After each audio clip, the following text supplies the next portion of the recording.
A recomposição da oferta de soja no Brasil tem sido bastante debatida nesses últimos dias, nessas últimas semanas, porque, claro, que as perdas que ainda se acumulam na Argentina, as perdas que nós temos no sul do Brasil e todo o histórico de perdas que nós tivemos nas últimas safras trazem muito peso para o mercado e trazem uma necessidade da gente entender o que esse histórico da oferta e esse histórico da demanda nos sinalizam sobre os mercados. Mais do que a gente olhar só para o contexto que está sendo desenhado agora e está terminando de se concluir aqui na América do Sul, a gente precisa olhar um pouquinho para trás para entender como essa oferta está se desenhando com a chegada de uma nova safra sul-americana. Claro que para isso a gente trouxe um expert para te explicar um pouco mais sobre o que o passado vai nos indicar sobre o futuro, que é Lione Severo, diretor do Sim Consulting, grande parceiro do Notícias Agrícolas há muitos anos e, claro, grande conhecedor deste mercado, do mercado de commodities de uma forma geral, mas com um carinho especial pela soja, né, Liones? Bom dia, é um prazer ter o senhor conosco aqui novamente no Notícias Agrícolas. Bom dia, Carla. Bom dia a todos. Muito obrigado pelo convite. É um prazer estar com vocês. Espero dar conta do recado. Com certeza. O senhor concorda com essa minha introdução, que de fato a gente vai ter que dar uma olhadinha um pouco mais profunda para o histórico, para entender como essa nova oferta vai chegar para o mercado agora, Liones? Na verdade, a gente não tem, o mercado não tem falado muito das últimas frustrações de safras, né? Nos últimos 4 anos, por exemplo, na soja, eu fiz um cálculo aproximado, a gente perdeu mais de 100 milhões de toneladas. E que a gente considerar o que aconteceu, pode chegar a 120 milhões de toneladas em 4 anos.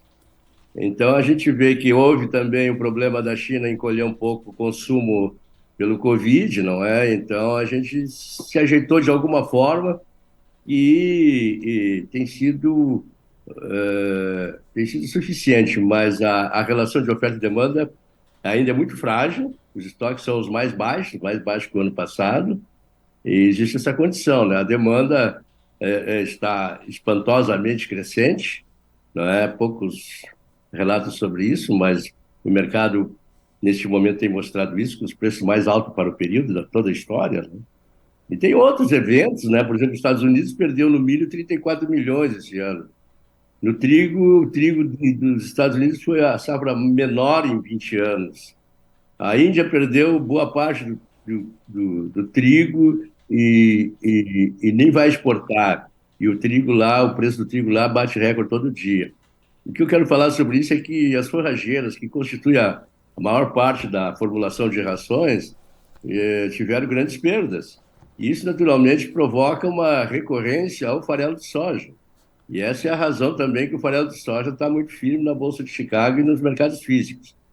A Argentina também exportou mais soja e no ano passado, a recente agora, ela deixou de esmagar 5 milhões de toneladas. Estamos 4 milhões de toneladas de farelo que estão faltando no mundo, né? Porque a Argentina é o maior exportador com 30 milhões de toneladas, depois vem o Brasil com 20, né? O Brasil também avançou bastante na exportação, 15% da exportação de farelo, os Estados Unidos com 12.500, e não tem como repor essa condição de safra perdida na Argentina nesse ano, né? Porque, pelo tudo que se sabe, pode-se perder 10 a 15 milhões de toneladas, e isso, naturalmente, vai impactar no processamento.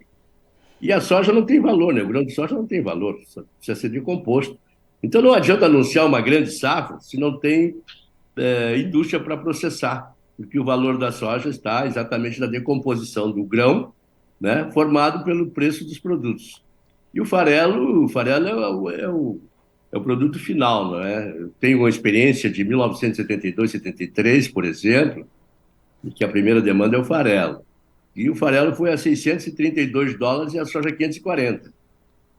Então, a gente vê que realmente o que importa é o processamento, é a decomposição do grão. O grão não tem valor intrínseco, né? Como eu tenho falado, tem valor próprio. Então tem que reparar exatamente essa condição que tem de industrialização, né? Por exemplo, a China tem a maior capacidade de estática de processamento, que são 179 milhões de toneladas. É maior que o somatório do processamento americano, argentino e brasileiro. Então, o que vai acontecer? O chinês vai ter que levar o grão para a China, processar e vender o farelo para os países asiáticos, para o sudeste da Ásia, onde é o grande comprador de farelo argentino, né? É uma 60% da população mundial, e tem uma certa expansão bastante vigorosa no consumo de proteínas, né? E esse é o desequilíbrio do mercado. Até porque o preço hoje, o que o preço é? O preço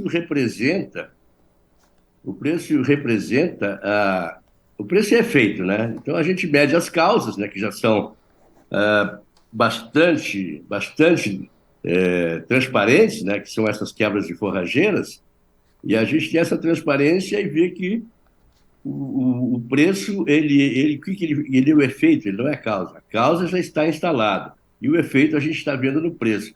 O preço, ele representa todas as causas que aconteceram no passado. Ele é a memória das causas que houveram na história da soja. Então, por isso que o preço está subindo e vai continuar subindo.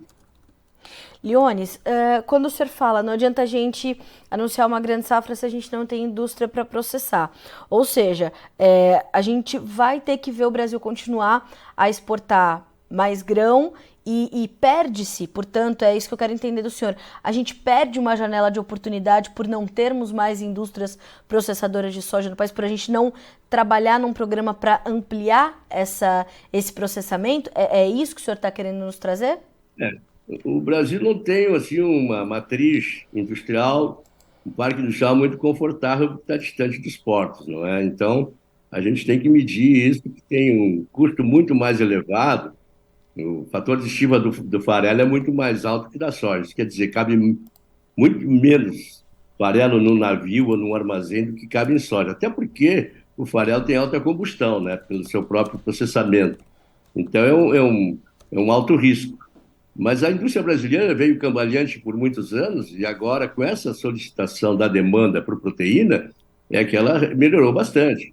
Assim também os Estados Unidos têm margens excelentes, não é? Então, não é que a gente está perdendo a oportunidade. A questão toda é que a gente não tem, vamos dizer assim, as ferramentas para incrementar esse mercado. Não temos indústria, não temos portos, mas os nossos portos também já estão vencidos, né?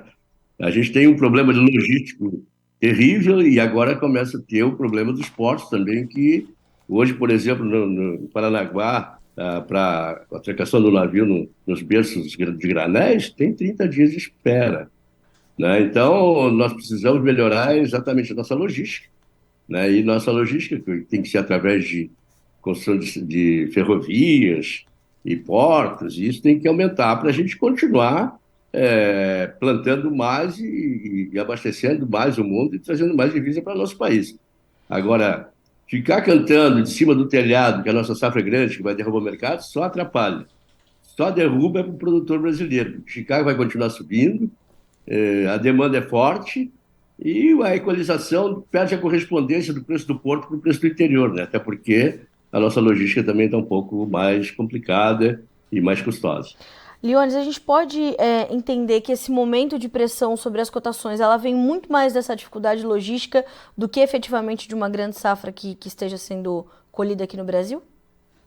Nós temos que entender que uma colheita é plena, né? A oferta é plena na colheita, enquanto que o consumo é parcimonioso. Ele consome diário, é intransferível, mas é diário, é parcimonioso. O que acontece? A gente tem um excesso de oferta que causa exaustão em todos os pipelines, que a gente chama, todos os dutos, e isso naturalmente deprime o preço, né? Por quê? Porque os negócios todos se equalizam em tempo presente, né? Então, para comprar uma soja que para carregar agora tem um valor. Agora, para comprar o futuro não tem legitimidade, né? Porque o futuro não tem utilização nem escassez. Então, o preço do futuro é um preço de barganha, né? Para quem pode equalizar uma conta de resultado, seja a indústria chinesa, seja a indústria brasileira, uma conta de resultado que permita apanhar esse produto. Se não existe essa conta, naturalmente a oferta pode ficar, o preço pode continuar caindo, entendeu? Mas não é uma condição, um fenômeno assim, é um fenômeno, é uma coisa pontual, porque daqui a pouco as coisas se organizam, os embarques ganham ritmo, né? Porque nós temos aí 10, 11 mil milhões de toneladas de soja para embarcar em navios dos portos, né? Nós temos uma condição muito privilegiada no Brasil. O Brasil é o país do futuro, como eu digo sempre, né? O futuro já chegou, mas a gente precisa melhorar para alcançar o futuro de verdade, né? Que é nossa capacidade de produzir, né? Nós temos 153 milhões de hectares para produzir. Nós somos a quarta, a quarta área do mundo em potencial agrícola, né? Agricultável, né? A gente perde para a Índia, que é o primeiro, para os Estados Unidos, que é o segundo, depois para a China e para a Rússia, né? São esses aí. E depois é o Brasil, é o quinto. Então, mas nós temos essa condição de. A gente hoje planta 66 milhões de hectares, né? Nós temos mais 100 milhões para plantar, mas nós precisamos ter logística e expedição portuária, senão não vai adiantar, não.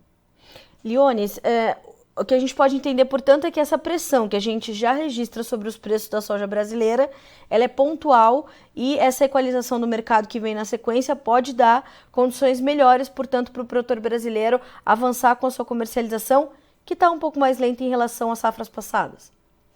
Não faz diferença esse negócio de dizer que tá mais atrasado, isso não faz. Tá. O que faz diferença é que a oferta é plena, não é? Porque mesmo que tivesse vendido antecipado, ocuparia o mesmo espaço da logística, né?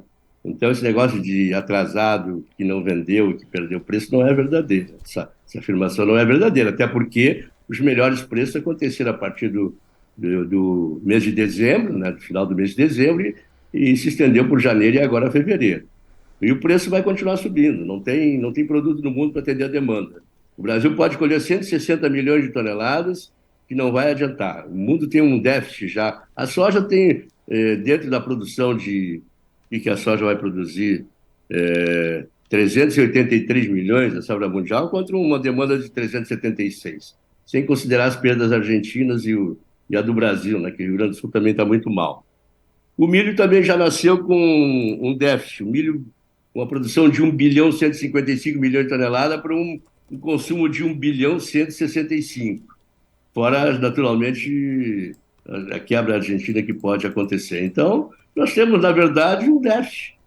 A relação de demanda e oferta é frágil e os estoques são menores que do ano passado. É por isso que eu digo, dentro desse cenário, que o preço representa as causas estabelecidas e as relações de oferta e demanda e os estoques, que são os fundamentos do mercado, nós vamos continuar com os preços altos. Pode ser que muitos produtores não aproveitem porque não tem tempo para esperar, mas que vai continuar, vai.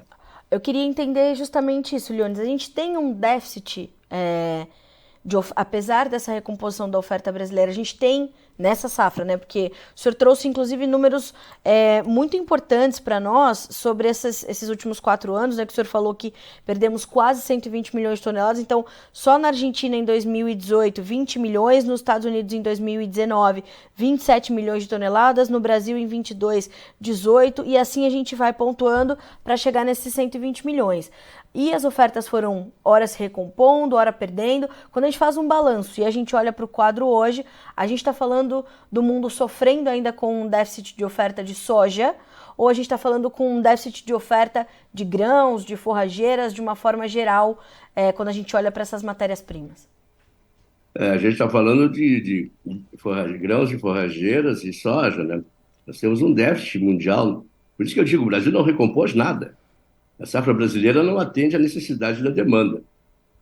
Então, esse é o vigor da causa, né? Porque, por exemplo, o farelo é a proteína mais importante produzida em escala no mundo, né? Essa é comparada à farinha de peixe, que esse tem 3 vezes o preço do farelo de soja. O farelo de soja é como um aditivo, né? Ele não chega nem a 20% de utilização na composição das rações. E eu, medindo o percentual ou ponto de proteína, o farelo ainda é barato, entendeu? Comparando com seus correlatos, né? Que seria aqueles que têm conteúdos substitutivos, como o milho, que tem 6% de proteína, e o trigo ração, que tem 11, 12% de proteína. E o farelo tem 44, 45%, então o farelo é o que manda, né? Essa é a questão toda. Não adianta analisar a soja pelo o grão e o tamanho da safra. Uhum. Não adianta. Nós temos que transformar isso no macro, transformar no conhecimento do consumo, como é que se desenvolve, né? Que eu participei de todas as etapas, eu tenho mais facilidade de lidar com isso. Mas não adianta ficar falando todo dia que nós temos safra. Ninguém falou dessas quebras que eu apontei aí. E Sim, ninguém fala. sim. Por quê? Não é interessante, porque o preço pode subir, né? Então, desculpe, né? Eu não quero antagonizar com ninguém, mas eu sou brasileiro e torço para o meu país. Essa receita, essa renda, esse patrimônio que o produtor produz, ele faz bem para o meu povo, e para mim também. Então, eu tenho muito mais urso do que touros nesse mercado, né? É Então, os verdade. ursos, eu já tenho muita experiência nisso. Por exemplo, no meu tempo, eu já assisti mais de 20 corretoras ou commission houses quebrar em Chicago. Por quê? Porque sempre chamava o mercado para baixo. Eles perderam o emprego. E é o que vai acontecer no Brasil, muitos desses analistas que vivem chamando o mercado para baixo, vai perder o emprego, porque o mercado não vai cair, o mercado vai subir. E a gente vive disso, a gente vive. A única receita que tem toda a cadeia é o grão. Então, nós todos, ou complementares ou acessórios, nós todos vivemos da renda de quem produz. Então, nós temos que torcer para quem? Nós temos que torcer para quem produz e para o nosso país. Sem dúvida. Leones, o senhor, hoje bem cedinho a gente já estava conversando sobre alguns pontos importantes e claro que a China não vai ficar de fora dessa conversa. E a gente estava tratando dessas últimas informações que foram divulgadas, né, do Ministério da Agricultura chinesa apontando que vai aumentar a sua área com soja, né, cultivada com soja, vai apostar nos geneticamente modificados para tentar reduzir a dependência da soja brasileira. E o senhor sempre traz essas declarações. Talvez a China esteja de fato buscando aumentar a sua área de soja porque sabe que a oferta brasileira é insuficiente para atender a demanda, mais do que para diminuir a sua dependência? Não, a China, isso aí é um documento do governo chinês que já há muito tempo vem apontando que quer reduzir a exposição de importação de alimentos, não é?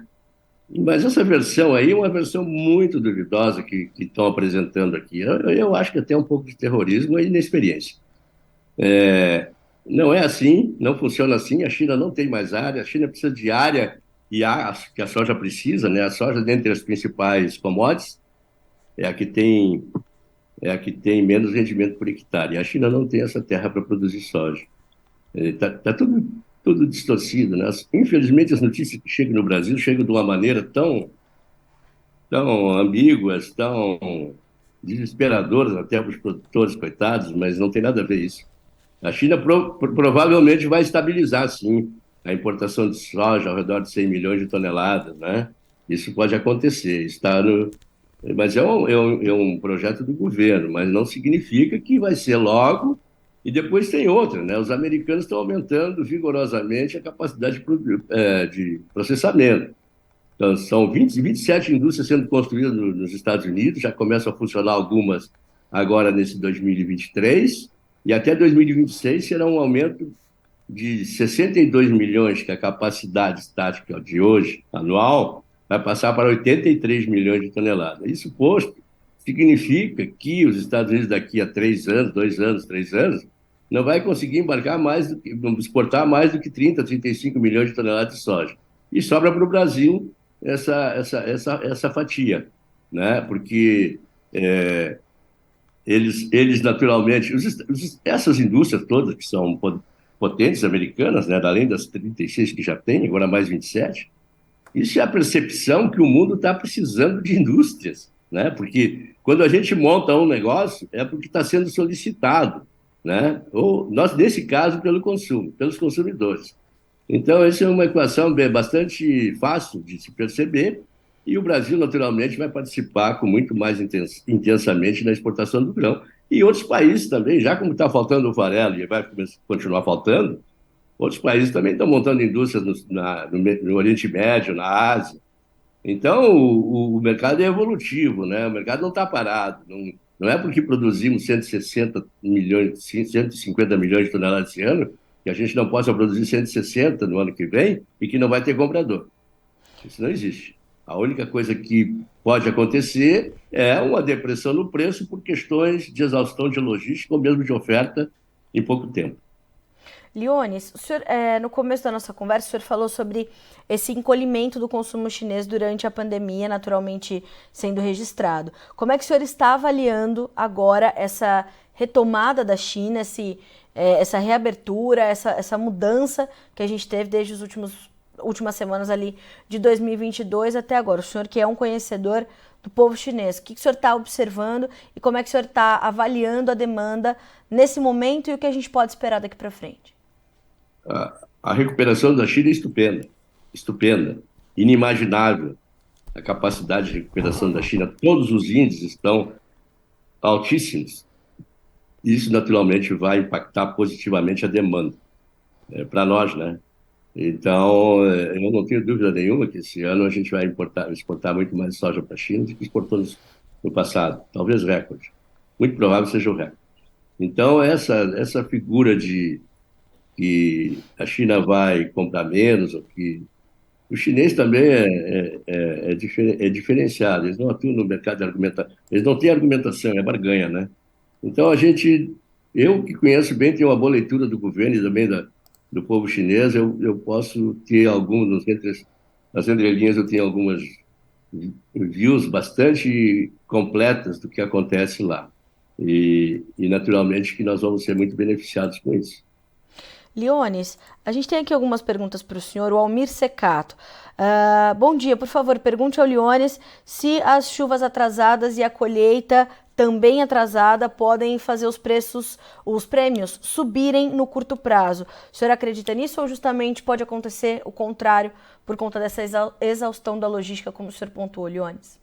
Em primeiro lugar, o prêmio não cai, né? O prêmio é derrubado pela conveniência, assim como o preço. A oferta é que derruba o preço, né? Porque enquanto não der vazão um pouco dessa oferta que está represada pelo atraso, né, dos embarques, até porque houve muita chuva nos portos, né?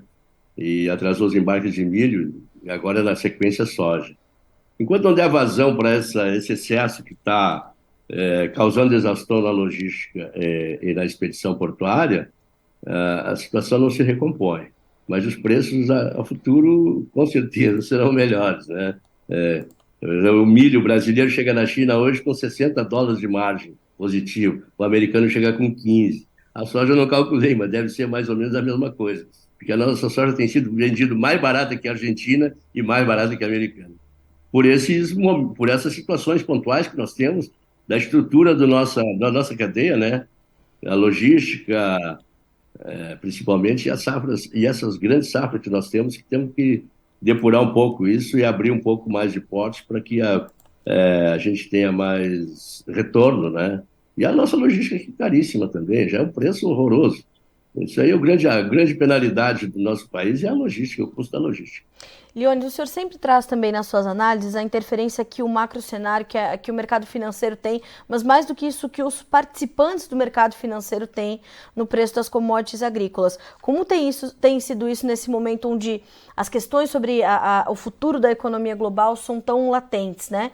A gente tem análises que vão mudando quase que diariamente por instituições internacionais, por bancos, enfim.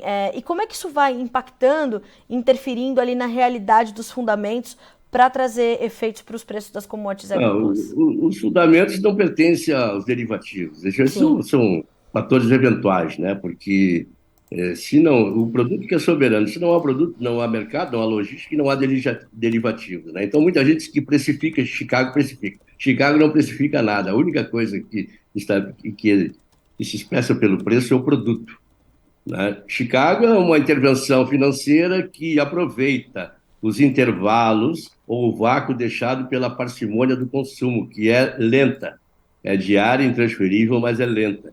Então, oportuniza muitos financeiros a negociar a Bolsa de Chicago. Mas o que decide mesmo sobre o preço é exatamente o produto. Leones, como é que o senhor avalia esse momento assim pro nosso produtor, né? Porque a gente tem uma série de de análises nesse momento. A gente tem o produtor muito preocupado. Ele fez uma safra cara na temporada 2022-23, mas que ele conseguiu driblar essas condições.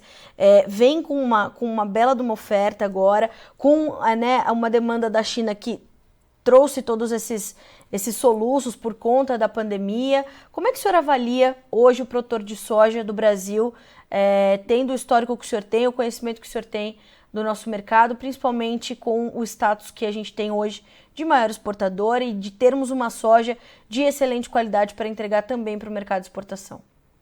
O Brasil é protagonista, né? Há muito tempo que o domínio do mercado se transferiu do hemisfério norte para o hemisfério sul, né? Eu digo do Atlântico Norte para o Atlântico Sul. Isso é um ponto. O outro ponto é que o Brasil é protagonista. E sendo protagonista, a grandeza impõe domínio. Nosso produtor teve realmente o problema da safra, um custo muito elevado. O preço é bom, mas o custo é elevado, então tem que rebuscar essa condição. E eu não vejo dificuldade nenhuma para que isso aconteça, a não ser os fatores que são concorrentes infinitos, né? Então, isso aí dá um problema pontual. Mas o produtor brasileiro é o único produtor secular do mundo. A nossa agricultura é a única agricultura secular do mundo. Se a gente vai analisar a agricultura europeia, é altamente subsidiada, agora até estão fazendo os holandeses a desistir da agricultura, mas lá as terras já são muito divididas, os produtores já são bastante velhos, terras muito divididas, e não sobra renda para os herdeiros. Então, o que acontece? Estão abandonando o campo. Nos Estados Unidos é a mesma coisa, terras muito divididas, produtores velhos, acima de 62 anos, né, a média, e terras muito divididas que também não remuneram os herdeiros, então eles vão para a cidade.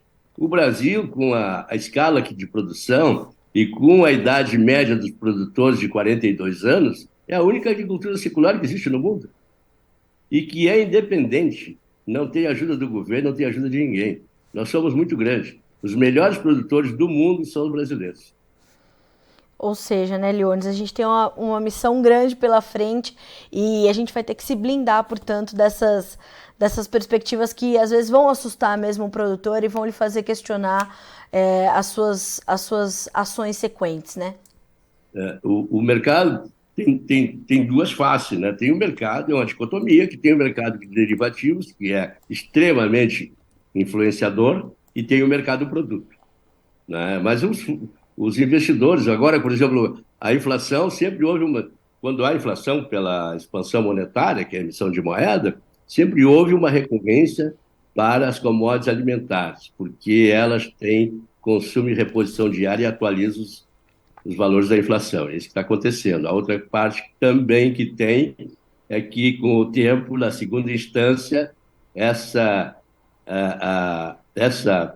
recorrência retroalimenta a inflação. Então, nós temos um ciclo bastante interessante. E os investidores, naturalmente, que se aproveitam. Eles trabalham o dinheiro pelo dinheiro, pode vender 1 milhão de toneladas num dia e comprar no outro. Agora, nós não, nós vendemos 1.000 toneladas hoje, se não tem mais, não vende mais. Nós somos one way, nós temos que ter muito cuidado. E se administrar o preço do produto dentro desse cenário de inflação mundial e dentro desse potencial de consumo que existe, é a melhor solução. De outro lado, é fazer a operação financeira, né, um resultado de valor presente, né, e não ficar aberto em posição. Quem precisa vender pode se recorrer a uma situação financeira, né, ou aplicar no mercado financeiro, ou criar uma equação através das opções que possa liquidar dentro de um cenário de valor presente com margem de resultado. O preço que eu digo, a qualidade do preço se mede pela taxa de retorno. Pelo custo-benefício, o custo-benefício é que mede a qualidade do preço através da taxa de retorno. E o produtor não vende sem taxa de retorno, nem precisa. Pois é, eu ia finalizar perguntando o seguinte: a gente consegue trazer alguma orientação para o produtor brasileiro em relação à comercialização? O senhor brilhantemente já o fez na última parte da sua fala. Leones, olha, é sempre um prazer ter o senhor e a sua experiência aqui dividindo informações e análises com a nossa audiência. Para mim, né, enquanto comunicadora, poder fazer essa comunicação e levar essas informações ao nosso produtor é sempre muito importante e muito enriquecedor. Obrigada mais uma vez pela generosidade de estar conosco e já lhe espero para mais conversas. Obrigada. Foi um prazer, muito obrigado e um abraço a todos e boa sorte com grandes resultados. Isso é importante e pode acontecer. É isso mesmo. Obrigada, Leones. Um abraço enorme para o senhor também. Até mais. Até mais.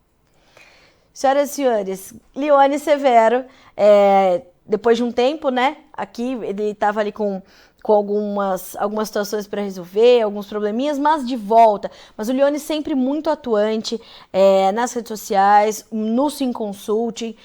Se você ainda não conhece, inclusive, o serviço do Sim Consult, busque saber. Ali tem análises diárias do Leone. O Leone sempre muito atuante ao lado do produtor para trazer essas informações, né, para a nossa audiência.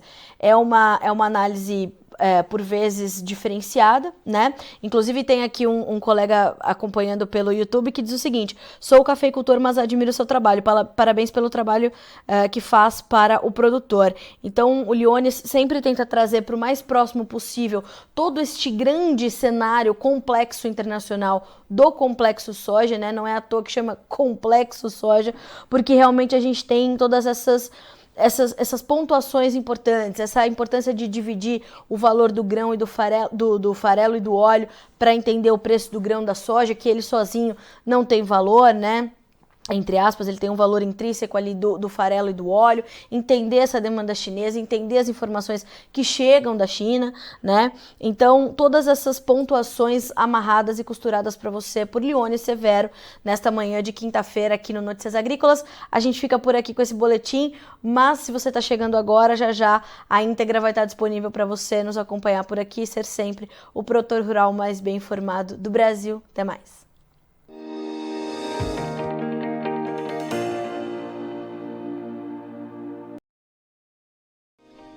Se inscreva em nossas mídias sociais. No Facebook, Notícias Agrícolas. No Instagram, @Notícias Agrícolas. E em nosso Twitter, @Norteagri. E para não perder nenhum vídeo, não se esqueça de nos acompanhar no YouTube e na Twitch, Notícias Agrícolas Oficial.